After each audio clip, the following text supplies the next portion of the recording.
Hello दोस्तों, मैं Sandeep loyal आप सभी का लोयल क्लासेस पे स्वागत करता हूं। और आज इस वीडियो में हम सब एसएसए सर्व शिक्षा अभियान चंडीगढ़ के तहत पीआरटी का जो पेपर था उस पेपर को करने वाले हैं। जीके के किस तरीके से यहाँ से क्वेश्चन पूछे गए हैं, चलिए फटाफट से पेपर का सॉल्यूशन यहाँ से करते हैं। टोटल 150 यहाँ पे क्वेश्चन जो थे अलग अलग सेक्शन पार्ट से यहाँ से पूछे गए हैं। सबसे पहले 133 क्वेश्चन देखिएगा। अंतर्राष्ट्रीय शांति दिवस इंटरनेशनल डे ऑफ पीस 2022 की थीम क्या थी? थीम विषय वस्तु पूछी गई है। फटाफट से पहले तो आप कमेंट कीजिएगा कि इंटरनेशनल डे ऑफ पीस जो है वो कब मनाया जाता है। थीम की बात करते हैं दोस्तों, इसकी थीम थी नस्लवाद समाप्त करें, शांति का निर्माण करें। ऑप्शन ए सही आंसर हो जाएगा। नेक्स्ट है which airport has been named after Indian freedom fighter Bhagat Singh? भारतीय स्वतंत्रता सेनानी भगत सिंह के नाम पर किस हवाई अड्डे का नाम रखा गया है? तो चंडीगढ़ हवाई अड्डे का नाम जो है वो भगत सिंह के नाम पर रखा गया है। नेक्स्ट है who is the winner of Dada Saheb Phalke award for the year 2020? 2020 के लिए दादा साहब फाल्के अवार्ड किसे दिया गया है? तो आशा पारेख को दिया गया। ऑप्शन जो है सी सही आंसर हो जाएगा। उनसे पहले रजनीकांत, तो आशा पारेख ऑप्शन 3 जो है वो इस क्वेश्चन का सही आंसर हो जाएगा। उसके बाद आगे बढ़ते हैं। नेक्स्ट देखिएगा, how many Lok Sabha and Rajya Sabha are elected from Chandigarh? Chandigarh से लोकसभा और राज्यसभा की कितनी सीटें आती हैं? तो लोकसभा पहले लिखा गया है, तो लोकसभा में 1 सीट है जबकि राज्यसभा की 0 सीट आती है, तो ऑप्शन बी सही हो जाएगा। FIFA under 17 women world cup 2022 की मेजबानी जो है भारत के कौन से राज्य ने करी थी? तो कलिंगा स्टेडियम है भुवनेश्वर में, तो ऑप्शन हम सब सी पे जाएंगे, यहाँ से सी सही आंसर हो जाएगा। स्कूल जाने वाले बच्चों में मानसिक स्वास्थ्य की पहचान करने के लिए किस संस्थान ने दिशा निर्देश जारी किए हैं? किस संस्थान ने लिखा गया मानसिक स्वास्थ्य की पहचान करने के लिए? नीति आयोग, केंद्रीय स्वास्थ्य मंत्रालय, एनसीईआरटी और राष्ट्रीय परीक्षण एजेंसी। तो सही आंसर होगा एनसीईआरटी, ऑप्शन सी सही आंसर हो जाएगा। उसके बाद है नेक्स्ट क्वेश्चन हमारा, which country has the most powerful passport index? Passport index आता है, हेनले पासपोर्ट क्वार्टरली आता है। 2022 में जो है सबसे शक्तिशाली पासपोर्ट जो वो किस देश का रहा है? तो सही आंसर क्या हो जाएगा? जापान का सबसे शक्तिशाली पासपोर्ट इंडेक्स रहा है। हेनले पासपोर्ट इंडेक्स में जापान का पासपोर्ट सबसे शक्तिशाली रहा है। नेक्स्ट है पद्मश्री पुरस्कार प्राप्त करने वाली पहली भारतीय अभिनेत्री कौन थी? पद्मश्री पुरस्कार प्राप्त करने वाली माधुरी दीक्षित, नरगिस दत्त, भानुमति रामकृष्णा, मीना कुमारी। सही आंसर हो जाएगा नरगिस दत्त जो हैं पहली भारतीय अभिनेत्री रही हैं। नरगिस दत्त पद्मश्री 1958 में दिया गया था और पहली भारतीय अभिनेत्री है नरगिस दत्त जिनको राज्यसभा के सांसद चुना गया था। राज्यसभा का सांसद चुना नहीं गया था, नॉमिनेट किया गया था कला के क्षेत्र में नरगिस दत्त। आर.के. नारायण की ने आभासी क्षेत्र का निर्माण किया जिसे कहा जाता है? तो आर.के. नारायण से आप सबको पता होगा मालगुडी डेज, तो मालगुडी सही आंसर हो जाएगा, ऑप्शन ए। ये बहुत इंपॉर्टेंट है, बहुत अलग अलग पेपरों में इस क्वेश्चन को पूछा जा चुका है।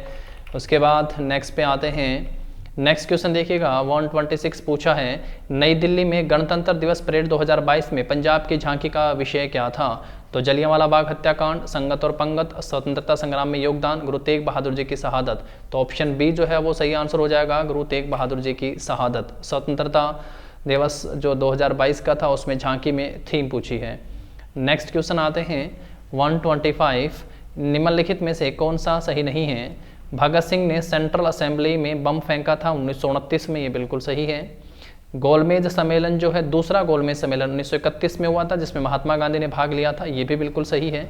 साइमन कमीशन बम्बई आया था 1930 में, ना ये गलत हो गया। 3 फरवरी 1928 को साइमन कमीशन बम्बई पहुंचता है, 1928 से हो जाएगा तब होता। तो ऑप्शन बी इस क्वेश्चन का अपना सही आंसर हो गया क्योंकि पूछा भी तो कौन सा है, गलत यहाँ से पूछा हुआ है। नेक्स्ट देखिएगा इसके बाद, राष्ट्रमंडल खेल 2022 में भारत के लिए स्वर्ण पदक जीतने वाली अंचिता शोली किस खेल से जुड़ी हैं? भारोत्तोलन, बॉक्सिंग, टेबल टेनिस और लॉन बाउंस। तो 2022 में अंचिता शोली ने स्वर्ण पदक जीता भारोत्तोलन में, ऑप्शन ए सही हो जाएगा। इस पेपर की जो पीडीएफ है दोस्तों वो लॉयल क्लासेस के नाम से टेलीग्राम चैनल है, यहाँ पे अवेलेबल है और जितने हो पाए हैं सही आंसर के साथ टिक करके हैं। अगर आपने पेपर दिया और आप मैच करना चाहते हैं तो आप सही आंसर के साथ मैच कर सकते हैं, ये बिल्कुल यहाँ पे बताया गया है टिक करके। The main constitute of LPG, LPG का मेन कॉन्स्टिट्यूशन क्या है? मुख्य घटक पूछा है, hexane, ethane, butane, propane, ethane और प्रोपेन, एथेन और मीथेन। सही आंसर हो जाएगा ब्यूटेन और प्रोपेन जो है सही मुख्य घटक है एलपीजी का, लिक्विड पेट्रोलियम गैस हो गया है। 124 क्वेश्चन है, निम्नलिखित में से किसका उपयोग खाद्य परिरक्षक के रूप में किया जाता है? खाद्य परिरक्षक ये बहुत बार पेपर में पूछा जा चुका, सोडियम बेंजोएट। सोडियम बेंजोएट का इस्तेमाल जो है खाद्य परिरक्षक के रूप में किया जाता है। तो ऑप्शन सी इसका हमारा सही आंसर हो जाएगा। उसके बाद है नेक्स्ट क्वेश्चन, यहां से देखते हैं 119 नंबर से, सत्याग्रह के बारे में निम्नलिखित में से कौन सा कथन सत्य है? सत्याग्रह महात्मा गांधी ने सबसे पहले बिहार चंपारण भारत में किया था, भारत का पहला सत्याग्रह था। सत्याग्रह का मतलब है सत्याग्रह कोई शारीरिक शक्ति नहीं है, क्या फिजिकल फोर्स नहीं है। पहला, सत्याग्रह विरोधी को पीड़ा नहीं देता है, ये कमजोरों का हथियार है। ए और सी हो जाएगा इसका सही आंसर। सत्याग्रह कोई शारीरिक फोर्स नहीं है, Satyagraha is not a physical force. देखिए दोनों मुझे लगता है ए और सी, लेकिन 100% अगर किसी के साथ जाएं तो मैं कहूँगा कि ऑप्शन सी इसका सही आंसर होना चाहिए। जो विरोधी जिनके खिलाफ सत्याग्रह किया जाता है उनको किसी प्रकार की पीड़ा नहीं दी जाती है। तो Satyagraha does not inflict pain on the adversary, तो ऑप्शन जो होगा सी जो है वो सही आंसर यहाँ पे होना चाहिए। Satyagraha is not a physical force, I am not sure इसके बारे में कि क्या होना चाहिए, लेकिन मुझे लगता है कि इसका आंसर ऑप्शन सी होना चाहिए सही। नेक्स्ट है 16वीं शताब्दी के मध्य में प्रिंटिंग प्रेस पहली बार भारत में कहाँ आई थी? तो भारत में पहली बार प्रिंटिंग प्रेस कहाँ पे आती है दोस्तों? तो गोवा में सबसे पहले प्रिंटिंग प्रेस पुर्तगालियों के द्वारा लाई जाती है। एशिया कप हॉकी टूर्नामेंट 2022 में भारत ने कौन सा स्थान हासिल किया था? Asia cup hockey tournament 2022 Bharat bronze medal लेके आता है, तीसरे स्थान पर रहता है। तो ऑप्शन जो होगा सी सही आंसर हो जाएगा इसका। नेक्स्ट है निम्नलिखित में से किसने सरकार को बिना किसी मुकदमे के संदिग्धों को गिरफ्तार करने और कैद करने की निरंकुश शक्तियां प्रदान की थी? तो कौन सा ऐसा एक्ट था जो अंग्रेज लेके आए जिसपे संदिग्ध को बिना किसी मुकदमे के गिरफ्तार किया जा सकता है और कैद किया जा सकता है, जिसका देश भर में विरोध प्रदर्शन हुआ? वो रॉलेट एक्ट था। रॉलेट एक्ट 1919 में आता है और इसी एक्ट के चलते आप सबको पता हो महात्मा गांधी हरियाणा में आते हैं और पलवल रेलवे स्टेशन से उनकी पहली गिरफ्तारी होती है। रॉलेट एक्ट का विरोध प्रदर्शन देश भर में हुआ, हरियाणा में भी हुआ। हरियाणा में हुआ कहाँ था सबसे पहले? अंबाला में इसका विरोध प्रदर्शन हुआ था। तो सही आंसर ऑप्शन डी हो जाएगा। नेक्स्ट क्वेश्चन पे आते हैं। इसके बाद यहां लिखा हुआ है किसी कल्पनादर्श से दुनिया के लोगों को उनके झंडे और राष्ट्रीय पोशाक के माध्यम से पहचाने जाने वाले विशिष्ट राष्ट्रों के रूप में समूहीकृत किया जाता है। निरंकुशवाद, जनमत संग्रह, मताधिकार, यूटोपिया। तो सही आंसर हो जाएगा यूटोपिया। किस कल्पनादर्श से? तो ये ऑप्शन नंबर डी के साथ जाना है आपको। नेक्स्ट है लौह अयस्क किस प्रकार का संसाधन है? पहला है नवीनीकरणीय, यानी खत्म होगा, रीयूज कर सकते हो बार बार। बायोटिक है, जैविक है, नॉन रिन्यूएबल है। तो बिल्कुल ऑप्शन सी सही आंसर हो जाएगा। लौह अयस्क जो है एक नॉन रिन्यूएबल अनवीकरणीय मिनरल है, खनिज है। तो ऑप्शन सी सही हो जाएगा। निम्नलिखित में से किस राज्य में छत पर खेती की जाती है? 115 नंबर क्वेश्चन। छत पर खेती ना पंजाब में होती, ना यूपी में, ना हरियाणा में। उत्तराखंड में टेरेस फार्मिंग की जाती है। न जाने कितनी बार ये पेपरों में पूछा जा चुका क्वेश्चन। ऑप्शन डी जो होगा सही आंसर हो जाएगा, टेरेस फार्मिंग। ताजे पानी को मुख्य रूप से सतही अपवाह और भूजल से प्राप्त किया जाता है, जिसे लगातार रिन्यूड किया जाता है, रिचार्ज किया जा रहा है। क्या कहलाता है वो प्रोसेस? सल्फर चक्र, रॉक चक्र, हाइड्रोलॉजिकल। बिल्कुल वाटर साइकिल कह देते हैं हम, और हाइड्रोलॉजी का मतलब भी वाटर है, तो वाटर साइकिल हो जाएगा। ऑप्शन सी पे जाना है, ऑप्शन सी सही आंसर हो जाएगा इस क्वेश्चन का। नेक्स्ट इसके बाद है the state of Rajasthan. Rajasthan राज्य और डैश ऊर्जा के साथ, राजस्थान राज्य सौर ऊर्जा के साथ बहुत अच्छी तरह से संपन्न है, लेकिन जल संसाधनों की कमी है। तो सौर ऊर्जा के साथ कौन सी चीजें अच्छी हैं? तो पवन ऊर्जा, पवन और विंड। तो ऑप्शन जो होगा सी सही आंसर हो जाए। सौर ऊर्जा और विंड एनर्जी दोनों अच्छी मात्रा में, लेकिन वाटर रिसोर्सेज जो है राजस्थान में कम है। नेक्स्ट है हमारा सत्ता की साझेदारी पर निम्नलिखित दो कथनों पर विचार कीजिए और नीचे दिए गए कूट का प्रयोग कर उत्तर चुनिएगा। पहला, सत्ता की साझेदारी लोकतंत्र के लिए अच्छी है। दूसरा, यह सामाजिक समूहों के बीच संघर्ष की भावना को कम करने में मदद करता है। सत्ता की साझेदारी का मतलब आप समझ गए कि अलायंस होता है, तो पावर शेयरिंग हो रहा है। तो क्या होना चाहिए? पी सही है, क्यों गलत है, इस पर श्योर नहीं हूं, लेकिन मुझे लगता है कि दोनों ही सही होने चाहिए। Option B. फिर भी अपना आंसर बताया। किसी आंसर पे अगर आपको डाउट है तो आप कमेंट कर सकते हैं, आप उसको कमेंट सेक्शन में सही कर लेंगे। नहीं तो फाइनल के आंसर के आने के बाद 100% तो 100% तो हम नहीं कह सकते, लेकिन ऑप्शन बी मुझे लगता है कि इसका सही होना चाहिए। नेक्स्ट है इसके बाद है निम्नलिखित में से किस राज्य को विशेष राज्य का दर्जा दिया गया है? 371 के तहत स्पेशल स्टेट है, 370 जम्मू कश्मीर था, 371 ए के तहत नागालैंड आता है, बी के तहत असम आता है। तो 300 विशेष दर्जा स्पेशल स्टेट का है टैग किसके पास? नागालैंड है। तो ऑप्शन जो होगा अपना सी सही आंसर हो जाएगा। ए नागालैंड, बी असम हो जाएगा, जैसे आई गोवा है, जे कर्नाटका के लिए आता है, तो ऐसे आप सब ध्यान रखेंगे, ऑप्शन सी सही आंसर हो जाएगा।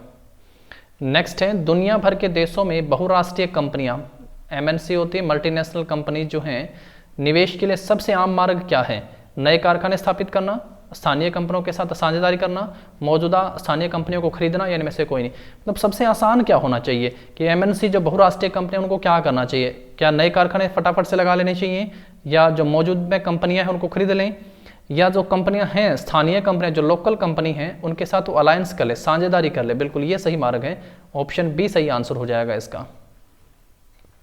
नेक्स्ट क्वेश्चन है, निम्नलिखित which of the following is not an example of colorectal? निम्नलिखित में से कौन सा संप्रांशिक का एक उदाहरण एग्जाम्पल नहीं है? सॉरी है पूछा है। पशुधन भी है, भूमि भी है, बैंकों में जो डिपॉजिट है वो भी है, तो ऑप्शन डी सही आंसर हो जाएगा, उपरोक्त सभी। निम्नलिखित में से कौन सा एक देश के विकास का निर्धारण करने वाला कारक नहीं है? पूछा है जो देश का विकास का निर्धारण करे।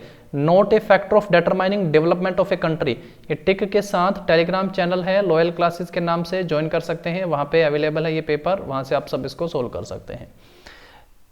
प्रति व्यक्ति आय जो है देश के विकास में बिल्कुल है। इसके लोगों की स्वास्थ्य स्थिति, अगर हेल्थ सर्विस बढ़िया है तो डेवलपमेंट है, डेवलपमेंट होगा तभी तो हम कह सकते हैं ना कि बहुत अच्छे अच्छे हॉस्पिटल हैं। औसत साक्षरता दर है, मतलब कि एवरेज लिटरेसी रेट है, तो ये भी डेवलपमेंट का एक फैक्टर है। लेकिन आबादी पॉपुलेशन है तो ऑप्शन डी हो जाना चाहिए, ग्रोथ का नहीं है, डेवलपमेंट का नहीं हो सकता, ज़्यादा पॉपुलेशन जो है डेवलपमेंट का हिस्सा नहीं हो सकती, तो ऑप्शन डी हो जाएगा सही आंसर इसका। उसके बाद है नेक्स्ट यहाँ पे क्वेश्चन,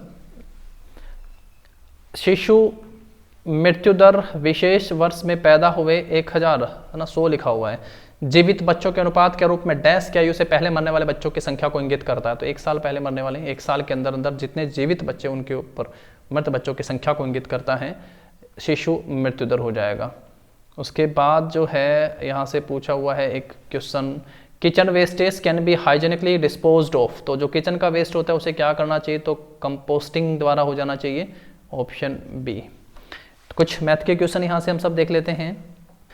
यहाँ पे सबसे पहला क्वेश्चन पूछा है कि एक वस्तु x है, एक वस्तु y है। x वस्तु जो है 2014 में x वस्तु की कीमत जो है वो 4 रुपये 20 पैसे थी, जबकि जो y वस्तु है वो 6 रुपये 30 पैसे है।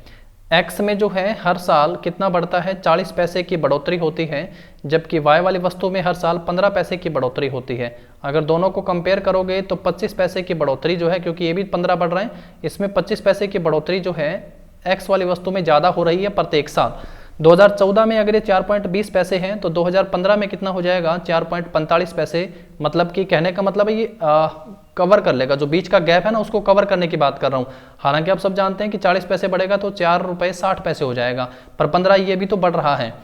बीच का गैप क्यों? क्योंकि उसने कहा कि कितने सालों के बाद x की कीमत y से 40 पैसे अधिक होगी। x की कीमत आज वर्तमान में अगर हम सब देखें तो x की कीमत जो है वो कम है, कितनी कम है?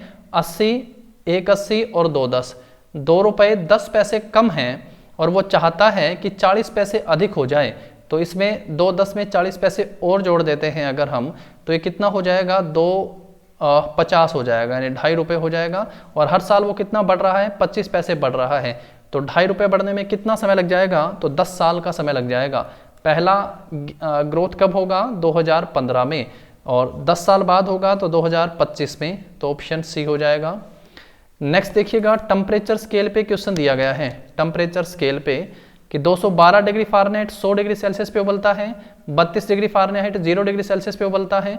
तो बताना है कि 35 डिग्री सेल्सियस तापमान जो है वो कितने के बराबर होगा। तो डिग्री सेल्सियस की आपको यहाँ से पता हो, C-0 डिवाइड बाय 100 हो जाएगा, और फ़ारेनहाइट -32 डिवाइड बाय 180 हो जाएगा।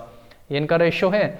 C कितना दे रखा है हमें? टेम्परेचर दे रखा है C का 35, तो 35 में से 0 जाएंगे, 35/100, ये डिवाइड का 180 दूसरी साइड आएगा, मल्टीप्लाई, और ऊपर बचा माइनस का F32 इस साइड आके क्या हो जाएगा? प्लस, और आंसर आ गया फ़ारेनहाइट। काटेंगे, 5 ने काटा 7 पे, 5 ने काटा 20 पे, 20 ने काटा 9 पे, 9 7 63, 63 और 32 कितने हो गए? 95। तो ऑप्शन जो होगा सी सही आंसर हो जाएगा। नेक्स्ट है, कंपनी सी के 1200 के औसत खुदरा मूल्य 25 उत्पादों की एक पंक्ति है, यानी 1200 रुपये में कुल कितने उत्पाद बेचे हैं? 25, 25 जीरो 25 जीरो 25 दूनी 50 के जीरो 5, 25 25 और 5 30। तो ये हो गया है इनका औसत टोटल। यदि इनमें से कोई भी उत्पाद तो 420 से कम नहीं बेचा, लेकिन 10 ऐसे उत्पाद हैं जो 1000 से कम में बेचता है, 10 ऐसे हैं जो 1000 से कम में बेचता है पर 420 से कम में कोई नहीं बेचा है, तो हम 1000 से कम में क्या लिखता है? सबसे कम कितना है? तो 420 से कम कुछ नहीं बेचा है, तो हम मान लेते हैं कि मिनिमम उसने जो है 10 उत्पाद हैं जो 1000 से कम है और वो 420 वाले हैं, तो उसने बेच दिए हैं 10 उत्पाद। तो कितने हो गए हैं? 4200 हो गए हैं। यहाँ से बचे कितने? लिखता है देखो सबसे महंगा। अब सबसे महंगा तो कोई एक उत्पाद होगा ना, टोटल हैं कितने? 25। एक इसको छोड़ दें तो बच कितने गए हैं? 24 बच गए हैं। 10 यहाँ पे आ गए हैं तो और कितने बच गए? 14 बच गए। वो 14 मान लिए कि 1000 से कम नहीं बेचे हैं, 1000 पर बेच दिए हैं उसने, तो 14 को हमने 1000 से मल्टीप्लाई कराया तो 14 हो गए। टोटल कितना हो गया आप देखिएगा? 0 0 2 14 और 4 18, 18 200 कीमत आ गई है। कितनों की कीमत आ गई है? ये 10 और 14 24 की आ गई है, जबकि 25 की कीमत कितनी थी? 30,000। 24 की कीमत कितनी है? 18,200। क्योंकि सबसे महंगा निकालना है तो जो कम वाले हैं वो मिनिमम में और जो बाकी बच गए वो मान लिया कि 1000 में बेच दिए हैं। तो 18,200 आप 30,000 में से माइनस करोगे तो कितने बच जाएंगे आपके यहाँ पे? 11,800 बच जाएंगे। तो जिसने ऑप्शन डी करा है ना वो बिल्कुल सही आंसर है। नेक्स्ट है, एक आदमी ने कुछ अंडे खरीदे 10% सड़े हुए, कुछ खरीदे मान लो 100 खरीदे, 10% सड़े हुए हैं, तो रिमेनिंग कितने रह गए हैं? 90 रह गए हैं। शेष का 80% पड़ोसियों को दे दिया, तो 80% पड़ोसियों को दे दिया, कितने दे दिए? 72 दे दिए। 90 थे, 72 पड़ोसियों को दे दिए, कितने बच गए? 18 बच गए। अब उसके पास कहता है 36 बचते हैं, हम कहते हैं 18 बचते हैं। जब 100 अंडे थे, हमारे 18 कितने के बराबर? 36। कितना मल्टीपल हुआ? 2 मल्टीपल हुआ। तो टोटल अंडे 100 थे, उसका भी कितना मल्टीपल? 2 से। कितना आंसर आया? 200। तो जिसने ऑप्शन सी करा है वो बिल्कुल सही आंसर है। नेक्स्ट देखिएगा, 6 वर्ष पहले कुणाल और रवि की आयु का अनुपात 6:5, 4 वर्ष बाद 11:10, वर्तमान में आयु कितनी हो जाएगी? तो बस फिर आपको रेशियो लेना है। 6x है 6 वर्ष पहले, ये वाला 6 जोड़ देंगे तो आज वर्तमान की आयु, और वर्तमान से 4 साल बाद जोड़ देंगे तो ये 11 अनुपात, तो 6 और 4 10। 6x में कितने जोड़े? 10। डिवाइड में 5x है, 5x में कितने जोड़े? 10। बराबर में अनुपात आज ये वाला आ गया 11/10। क्रॉस मल्टीप्लाई 10 के 60 प्लस 10 और 10 की 100, 11 5 55x, 11 और 10 की मल्टीप्लाई 110, ये 60 ये 50, कितने? 55। कितने x बचे? 5x। 100 उधर जाके माइनस होंगे, कितने आ गए? 10। x की वैल्यू कितनी आई? 2। 6x को 2 से गुणा करवाओगे 12x, 12 आ गई है। ये 12 में प्लस 10 कर दिया तो 12 और 10 कितने हो गए? 22। ये 22 साल उम्र आ गई है। पहले कौन था? कुणाल। रवि की 5 दूनी 10, 10 और 10 कितनी? 20 उम्र आ गई है किसकी? रवि की। लेकिन कब? 4 वर्ष बाद। पूछ क्या रहा है? वर्तमान। 4 वर्ष बाद, तो 4 घटा देंगे 16। आंसर जिसका ऑप्शन ए सही आंसर है 16। नेक्स्ट कहता है, सोने और चांदी का एक मिश्र धातु है 50 ग्राम का। अब वो 50 ग्राम का अगर है, इरेज कर लेते हैं एक बार इसको, तो सबसे पहले 50 ग्राम लिखा हुआ है, 50 ग्राम। 50 ग्राम में 80% गोल्ड है, 50 का 80% निकालेंगे, 40 गोल्ड है, बाकी जो बच गया 10। अब 10 है वो क्या है? वो सिल्वर है। अब कहता है how much gold should be added, कितना गोल्ड और मिलाएं कि जो परसेंटेज है वो 90 बन जाए, यानी 90 अगर परसेंटेज हो जाती है, कितना गोल्ड और मिलाएं? तो सिल्वर तो सेम ही रहा है, नहीं सिल्वर पहले भी 10 था अब भी 10 है।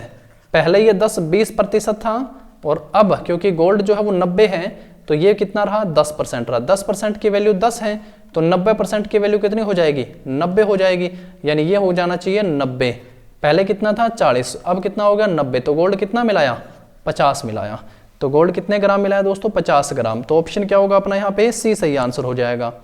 नेक्स्ट देखिएगा, एक ट्रेन अम्बाड़ा से 6 बजे चली है, एक ट्रेन अम्बाड़ा से चली है 6 बजे और कहाँ पहुँचती है? दिल्ली।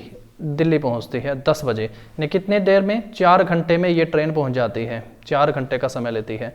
दूसरी ट्रेन जो है वो 8 बजे चलती है दिल्ली से और 11:30 बजे पहुँचती है अम्बाड़ा, यानी ये इस डायरेक्शन में चल रही है, ये इस डायरेक्शन चल रही थी। इसको कितना समय लगा? 3.5 घंटे लगे।